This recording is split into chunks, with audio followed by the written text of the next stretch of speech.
I don't care if there was 1 view, 10 views, 1 million views. We're going to do it and just do it. If you want to make millions of dollars, if you want to, be in rooms with successful people, then you've got to have $1 million worth of value to offer.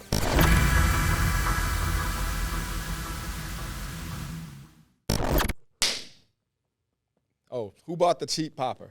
Mike, that was you. Always trying to save a dime. That's why I'm turning up your OnlyFans. I just wanted to. This is sabotage. okay. Oh, see, there we go. See okay, what he does. See what he does. He blames me first, and then realized. No, I'm kidding. See, we're gonna have people running down the halls, be like, "They shooting in here. They shooting. They shooting." It smell like gunpowder all up in here. What's up, everybody? Welcome to episode 11 recap for the DM. We did it. We did it. Round of applause, boys. Round of applause. Great job, Connor, on the ones and twos. To all 2 of you with guys the edits that watched, as well. To all 2 of you guys that watched this season, we appreciate you. This is for you. This is for you too. Which is pretty much us. No, I'm kidding. Yeah. Now, we've been getting actually some good reviews on the show. We've been reading the comments, and one of the best comments I think that I saw, and you showed me this, was that this guy said that he wasn't even a marketer, but he just watched the shows because the storytelling was just I'm enjoying it, man. Like the grind of it all, right? We did a lot of research before we started, and we knew that it was going to take some time, but it's starting to finally to hit a little bit. So it'll be cool to come back and watch this recap like a year from now. Yeah, it's crazy. The journey's been really cool so far. It's fun. Season 1 is done, and it was fun. We learned a lot. Did. Yeah, it was fun to watch. I smiled. I cried. I laughed. Probably more crying than it was a lot of crying. Smiling. Remembering some of those crazy times. It was good. It was good. So, as always, we're going to dive into episode 11 a little bit deeper, the details that was not mentioned in the actual episode itself. So, are we going to talk about the future, Mike? And we'll talk about the future. Okay. Cool. The season 2 that is in the works. But we'll leave that later for this recap episode to talk to you about. We'll start off at the VIP, I guess we'll call it club, party, DJ booth. The VIP party that never happened. What happened? Yeah, man. I mean, when you see a girl that looks like J-Lo, people will do crazy things. I think even my wife would give me a pass with J-Lo. She'd be like, "That's J-Lo. Go ahead. Go. I understand." I don't know if you're thinking that far, though. Yeah, she'd be like, "You wish." I'll be the one in there getting slapped like I did him in the episode. So that he gets carried out of the party, right? You were still looking back. He didn't get carried. He got walked out, right? He got walked out. We kind of, we just did it for effect. But it was funny. Yeah, the whole thing was funny. Yeah. But obviously, it didn't go the way you planned. But all in all, he was okay, and you're okay. You made it back to Cali all in one piece. Yeah, it was all good. Yeah, at least you got to talk to Jermaine Dupri. I did, and that was fun. Yeah, how was he? He was cool. He was chill. Most people are they're just humans. At this point, though, this was he was. Oh, he was. I think this was like dating Janet Jackson, Jermaine Dupri. Oh, okay. He was hotter back then. He wasn't in the peak Jermaine Dupri, but he was. Got it. He was doing his thing. Yeah. So that's cool. I mean, there's certain places that you wouldn't realize that there's just people like you. Yeah, just celebrities. People just hanging out, chilling. Yeah, just talk with them. Yep. So after that whole situation in Vegas, you go back to Cali, and now it's time to put on your second event, Internet Traffic Live 2, right? And the whole goal here is to sell tickets, right? Because you already booked the space. Yep. So one of the things I try to do is just go out there on a limb and, what do they say? Burn the boats, burn the ships. Mm-hmm. So we get the venue, we pay the fees, and you have no turning back. You got to do it, right? Mm-hmm. So the clock's ticking, and we got to sell these tickets, man, to fill this empty event. I don't know why it always comes down to that with events. every time, but it always works out. Like somehow it always works out. And it was definitely nerve-wracking and fun, the planning of this whole thing and the way that it went down. It was cool. Yeah. So I guess the weeks leading up to it, still not as much sales as you'd have liked, right? And you did mention that the way booking event spaces work, or like in the hotel, for example, is if you don't book everything, you still have to pay for So you're on the hook for those room blocks. The rooms, yeah. And that's why whenever you buy a ticket to like an event, they're always emailing you, book your room here, and they give you the URL to book, because if you don't, then you have to pay for it. You're left with the bill. Yeah. Yep. And I remember one time I filled the room block, and there was some other thing, like someone checked out a day earlier and they still charged me the whole amount. Like It was something in the contract. Like we had filled the room block, but like this was a different event, like years later. Oh, okay. But it was like $20,000 for like one room off. Like it wasn't even it was in the contract. Wow. So, and they will definitely come after that money. Jeez. I remember like actually they just billed my card, and I'm sure I could have went and fought it. But they put you in these weird situations where if you ever want to come back to the event, the word gets out that you don't pay, like you don't want that reputation. So they, be careful when you do that. Make sure you can definitely fulfill. That's a good point. Yeah. So you decide, you're going to put on a webinar, right? To actually, one last ditch effort to it seems just to always come down to a webinar. Down to the wire. It's a webinar. Right. And that's, I think, why, like, EBOOV. Like, I think just understanding how important presentations, by the way, EBOOV is my company, which I haven't talked about, but I'm doing a shameless plug right now, is so, like, important to me, because everything that I've ever done has come down to presentations and webinars. Right. Yeah. Right. And over time, you got enough experience to kind of see what works and what doesn't work when it comes to webinars. Yeah. So then you put on the webinar, right, to sell tickets for your event. Even during the webinar, like you weren't, like how many people showed up? Like 1,000? So there was like somewhere between like 600 and 700, 800 people somewhere. Okay. It like fluctuates up and down, but mostly it was over 700 for most of the webinar. I remember this one very, very vividly. And the numbers start to dwindle down. After I made the offer, it started to like go down quick. And I'm like, man, and, no one was buying. So we weren't offering a ticket. We were offering them a free ticket. They just had to purchase what was called level 2 of our company, what we call, our system, essentially, which was right around $50 a month. But they had to get in the system and then book the room. And then the cool thing about the room block, you don't have to pay right then. You just have to like go in there and just order like through the link.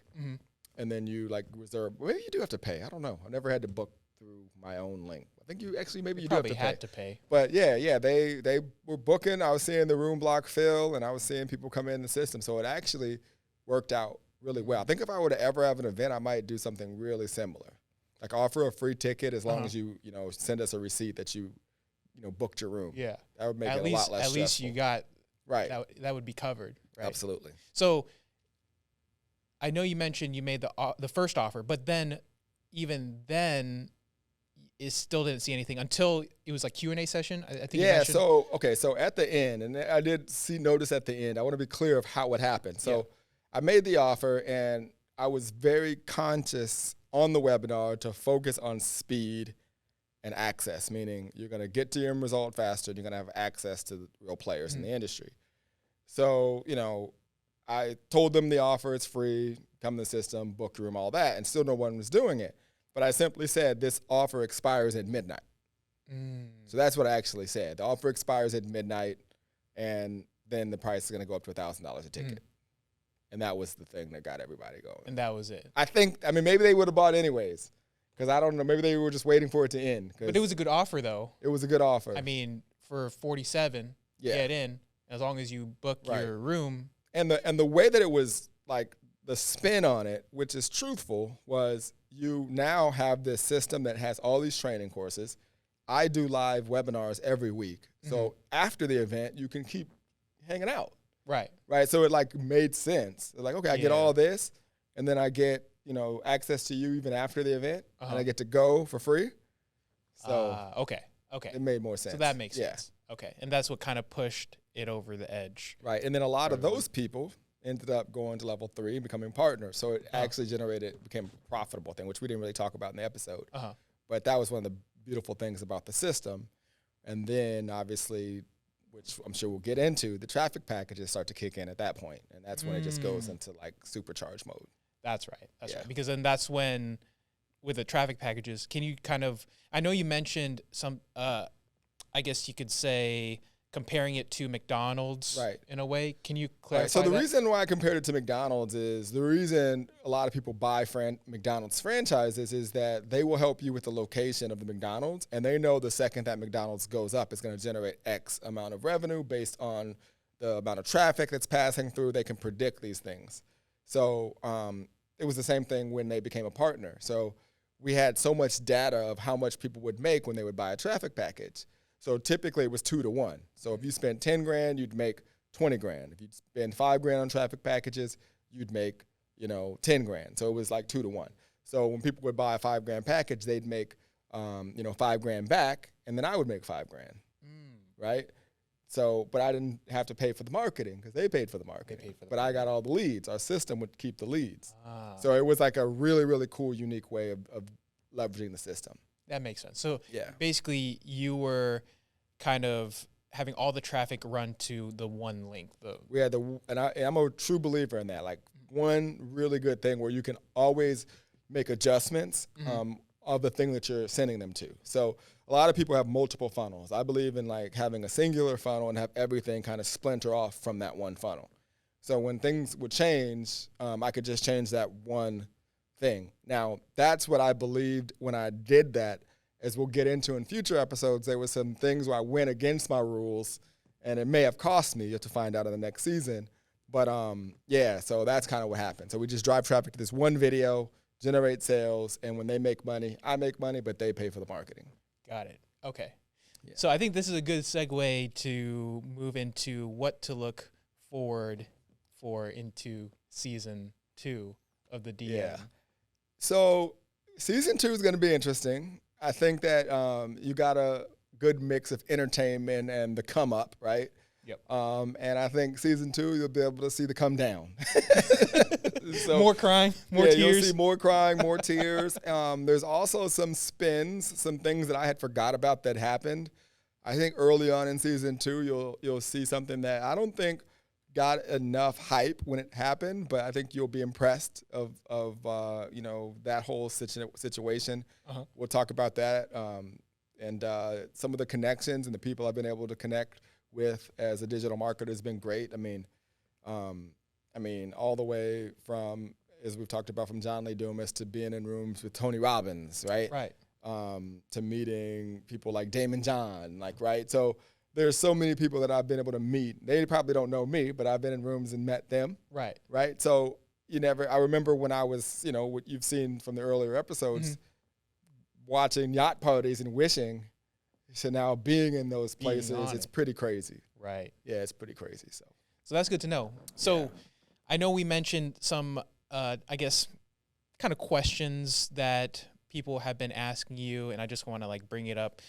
So when you meet these people, right, whether they're people on the same level as you or they're a higher level than you, what are some tips you can give, an entrepreneur, business owner that wants to meet these people but is not sure how to?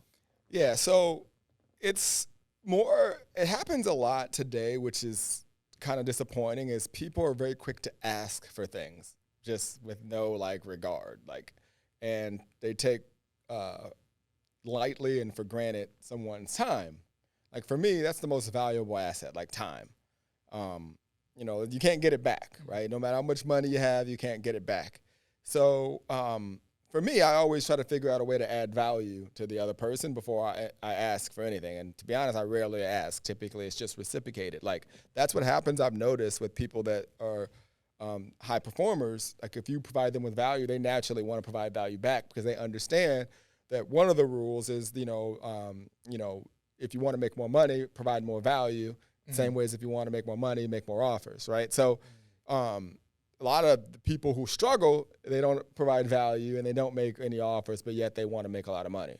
And that's why, a rule And being successful is get in circles of people that are successful and understand this. And this is something that you want to remember, is that your level of expectations must match your expertise. And what that means is if you want to make millions of dollars, if you want to, be in rooms with successful people, then you've got to have $1 million worth of value to offer. And that comes from investing in yourself and reading books and going to live events and buying courses. All the things that people will tell you is a scam that you shouldn't do. Those are the things you typically should do. I found often in life, you want to avoid pain and seek pleasure, where the world basically, you want to run towards pain and avoid pleasure, whereas most people avoid pain and seek pleasure. Other way around. Right, other way around. And I think that's what I would tell people today. Just figure out a way to provide value. So, for example, I didn't start speaking at events until I started having events, inviting people to speak on my stage. I didn't start getting invited to being on podcasts until I started inviting people on podcasts that I had. So I figured out a way to provide an audience and some value for someone else, and then it would come back. So that's what I would tell them. That makes a lot of sense. Yeah. And so, last, I guess, couple questions. So where do you see any, like the current state of marketing today? Obviously, it's evolved, right? How do you see it now, and how do you see it evolving in the future?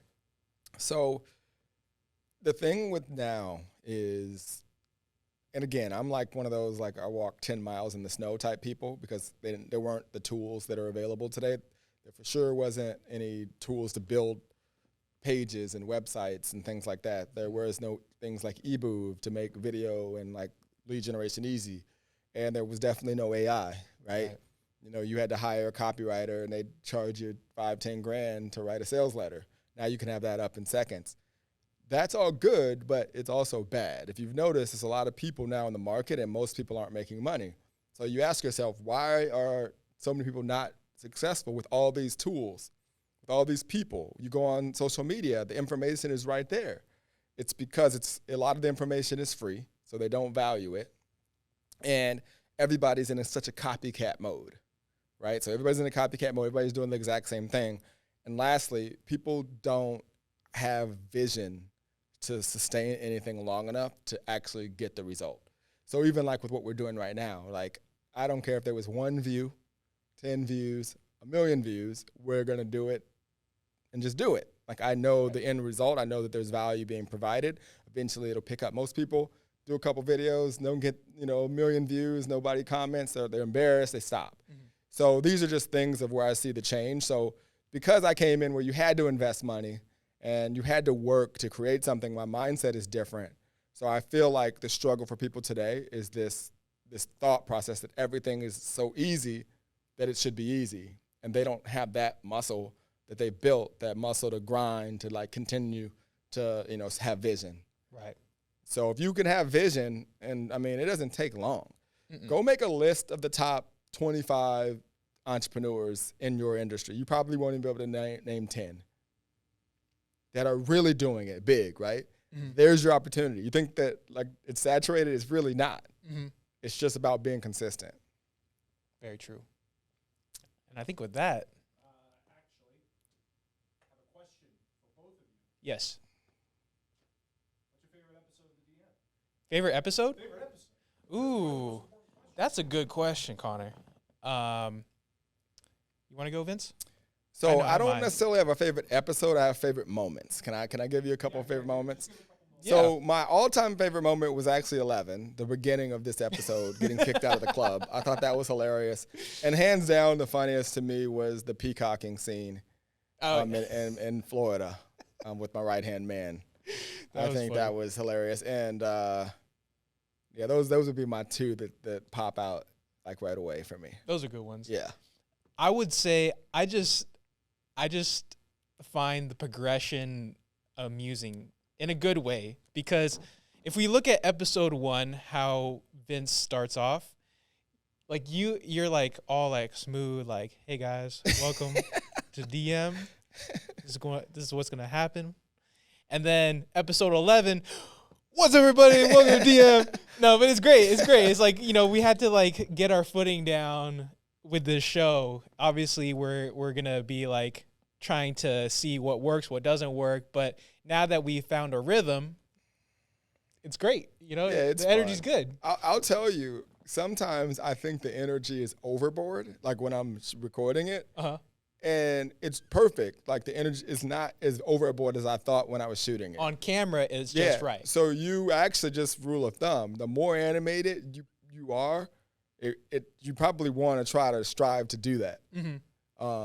Because you're probably not. Yeah. Yeah, you're selling yourself short. Exactly. And I think reality.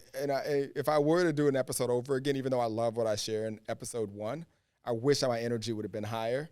That's all good. Because it might have pulled people through faster. Because I hope people didn't see episode 1 and feel like that was the whole like energy of the show. Because that was a lot of build up, but it was still good. No, it's still good though. Yeah, it's still good. I mean, you gotta lead them up to it. But don't worry, energy gonna be up. It's gonna be season 2. Season 2, and we got some other surprises. Something really fun. I'm excited about new segments on the channel. We got some new stuff coming. All right. So with that being said, thank you again. Oh, I forgot to, well, obviously this is Vince. I'm Mike, head of production here at the DM. Forgot to say that in the very beginning, but you know about it. I mean, you were watching these, right? I hope you're watching. Connor is. All 3 of us, we watch. Of course. So thanks again for watching. I hope you enjoyed this recap show. And if you haven't yet, be sure just to binge throughout all of season 1, get yourself caught up, and get ready for season 2. Make sure to like, comment, and subscribe, and we'll see you on the next one. Peace. Later.